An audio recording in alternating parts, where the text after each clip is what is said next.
اب ہمیں پروگرام میں جوائن کر رہی ہیں شرمیلا فاروقی صاحبہ، رہنما ہے پاکستان پیپلز پارٹی کی، ان کی نمائندگی کریں گی. ساتھ ہی ساتھ سینیٹر ہمایوں محمد صاحب اسٹوڈیوز میں ہمارے ساتھ موجود ہیں اور ظاہر ہے پاکستان تحریک انصاف کی جانب سے موجود ہیں. اور پھر ہمیں بیرسٹر دانیال چودھری صاحب بھی جوائن کریں گے اور اب سے کچھ ہی دیر میں، اور ان سے بھی ہم بات کریں گے، وہ مسلم لیگ نون کی جانب سے ہوں گے. شرمیلا صاحبہ، آپ سے ذرا پوائنٹ آف ویو لے لیتے ہیں. آج ایک بڑا فیصلہ آیا اور ظاہر ہے کہ حالیہ جو تاریخ ہے پاکستان کی اس میں ایسی نظیر نہیں ملتی کہ ایک سابق ڈی جی آئی ایس آئی کو، ایک سابق لیفٹیننٹ جنرل کو اس طریقے سے سزا دی گئی ہو، اور اس کا جو میگنیٹیوڈ ہے اور اس کا جو آگے امپیکٹ آئیں گے. بلاول صاحب کا بھی اس پہ بیان سامنے آیا ہے اور انہوں نے تو ظاہر ہے کہ جو تشبیہ دیا وہ اس سے ہٹ کے ہے. آپ کے اس پہ کامنٹس کیا ہیں، میں چاہوں گا.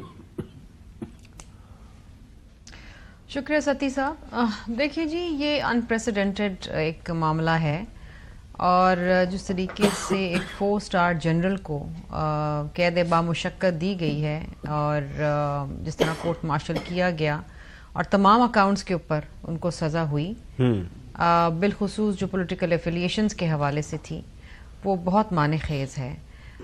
دیکھیے، اگر فوج اپنا ہی جنرل نہیں چھوڑے گی اور جس طریقے سے اکاؤنٹیبلٹی ہوگی، جو کہ ان اے گڈ سینس اگر میں کہوں کہ ایک اچھی روایت ہے کہ اکاؤنٹیبلٹی ہر ادارے میں ہونی چاہیے، اور جہاں پر کہیں ایکسیس ہوا ہے یا کہیں کوئی آؤٹ آف لائن گیا ہے تو اس کے اوپر کارروائی ہونی چاہیے. اور ہم نے دیکھا کارروائی ہوئی، سزا سامنے آئی. تو اس کے تانے بانے صرف یہاں تک ہی ختم نہیں ہوں گے، ادھر تک نہیں رکیں گے. اس کے تانے بانے جو ہیں 9 مئی سے بھی جا کے جڑ سکتے ہیں، اور بھی معاملات ہیں، اور یہ this is going to spill over. اور میرا خیال ہے کہ آئندہ آنے والے وقتوں میں ہم دیکھیں گے کہ اس کے جو ٹینٹیکلز ہیں وہ کافی جگہوں پہ اور کافی شخصیات تک جائیں گے. لیکن اچھی بات یہ ہے کہ فوج نے یہ بات ریئلائز کی، سمجھا کہ اگر ان کے ادارے میں کسی نے، چاہے وہ 4 اسٹار جنرل کیوں نہ ہو، اس نے اگر کوئی ایکسیس کی ہے تو اس کی اکاؤنٹیبلٹی کی، اور جو ایویڈنس کے اوپر ایک کارروائی ہوئی، اور پھر آج جو ہے وہ سزا. لیکن شرمیلا، ویسے آپ کے ذہن میں یا آپ کی جماعت کے ذہن میں کبھی ایسا تھا کہ شاید یہ نہ ہو یا سزا نہ ہو، کیونکہ کافی بازگشت تو کافی دنوں سے تھی کہ فیصلہ آنے والا ہے، فیصلہ آنے والا ہے، تو اس میں ہوتا ہے نا ذہن میں کہ جو چیز پہلے نہیں ہوئی تو ایسا ضروری تھوڑی ہے کہ اس بار بھی ہو. تو ایسا کچھ تھا، خدشات تھے اس فیصلے سے متعلق؟ نہیں، میرا خیال ہے کہ ہم سب جانتے تھے کہ ان کے حوالے سے جو افواہیں ہم کہہ سکتے ہیں، اس وقت ہمارے سامنے تو ایویڈنس نہیں ہے، لیکن ان کے حوالے سے جو ان کے جو کام تھے یا جو ان کی ایفیلیشنز تھیں اور جو انٹرفیئرنس تھی، وہ ہم سب کو ایک طریقے سے معلوم تو تھی. ہم دبے لفظوں میں بات تو کرتے تھے، لیکن ظاہری بات ہے فوج کا اس پہ نوٹس لینا، باقاعدہ ان کی گرفتاری ہونا، کورٹ مارشل ہونا، پھر وہ پوری کارروائی ہونا، ایک ڈیو پروسیس آف لا کو فالو ہونا، اور پھر 14 سال قید بامشقت. It's huge. مطلب یہ ایک ایکسٹریم قسم کی پنشمنٹ ہے. تو یہ ایک اچھی بات ہے کہ فوج نے اس کی گریوٹی کو سمجھا، اور آئی تھنک اس سے فوج کا وقار بھی بڑھا ہے، عزت بھی بڑھی ہے، کیونکہ اکاؤنٹیبلٹی ہونی چاہیے. ہم سمجھتے تھے نا کہ نہیں جی، فوجی جو ہیں وہ شاید اکاؤنٹیبلٹی سے بالا تر ہیں، یہ صرف سیاست دانوں کے لیے ہے یا کسی بزنس مین کے لیے، عام آدمی کے لیے، لیکن ایسا نہیں ہے. اچھی بات ہے. میں سمجھتی ہوں کہ کلینزنگ ضرور ہونی چاہیے.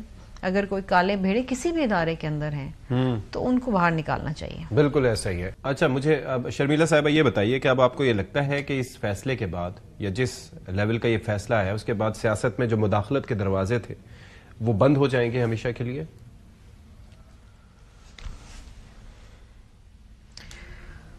دیکھیں جی، آئی ہوپ سو. اور میں سمجھتی ہوں کہ یہ بڑا ایک ڈراسٹک سٹیپ ہے اور انپریسیڈنٹڈ سٹیپ ہے.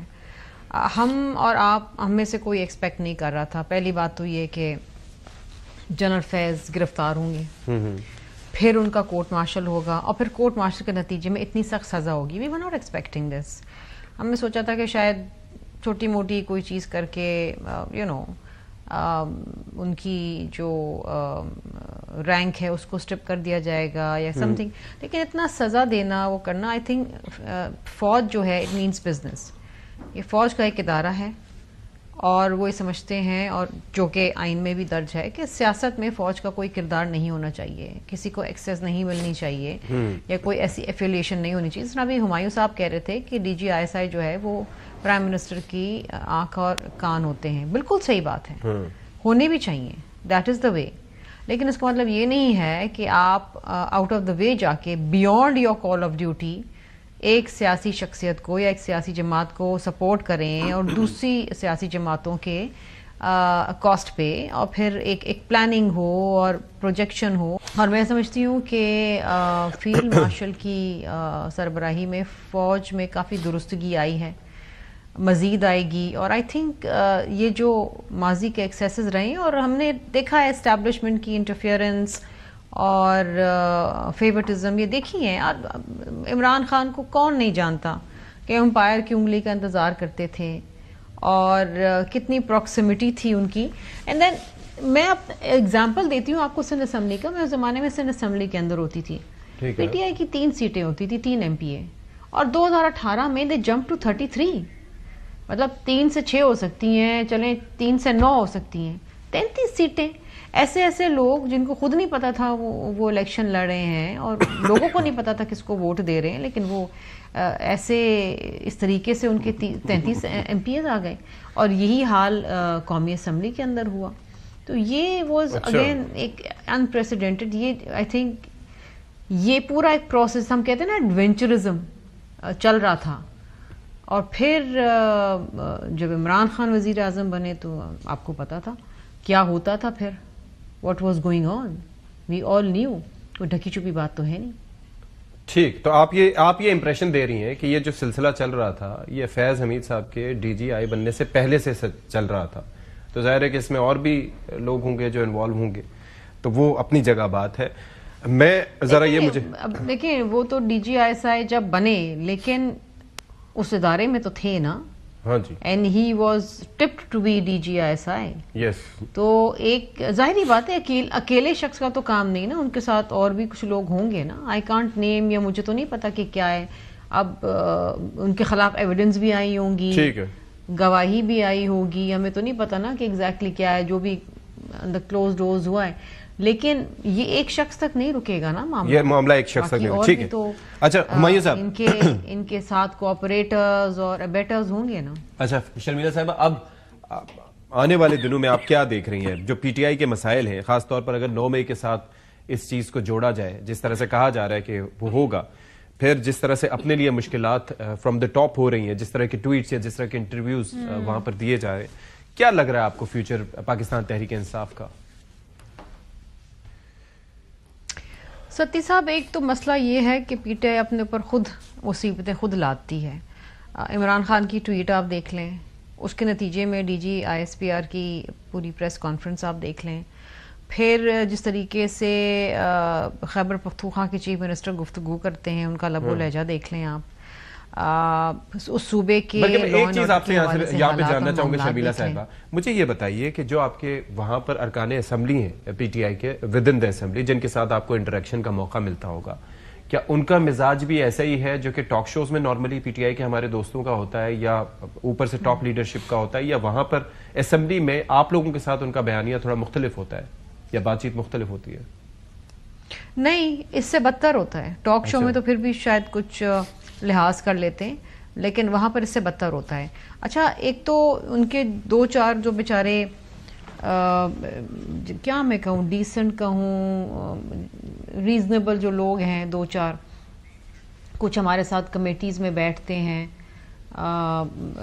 وہ بیچارے ان کو تو آرڈر ہے کہ آپ جائیں نہیں. اچھا، کمیٹیز کے اندر، ٹھیک ہے، ہاؤس میں سے بھی غائب ہیں. اب آئی ڈونٹ نو، جس شندانہ گلزار آتی تھی وہ نہیں آتی ہیں، باقی ڈسکوالیفائی ہو گئے ہیں. عامر ڈوگر ایک ریزنیبل آدمی ہے، کبھی بیرسٹر گوہر آتے ہیں. اسی طریقے سے چند ایک لوگ رہ گئے ہیں. مروت صاحب ہیں، پتہ نہیں وہ پی ٹی آئی میں ہیں کہ نہیں ہیں. تو کمپلیٹلی ڈس فنکشنل جماعت ہے قومی اسمبلی کے اندر. لیکن جب یہ آتے تھے فل فورس کے اندر تو انتہائی بدتمیز ہوتے تھے.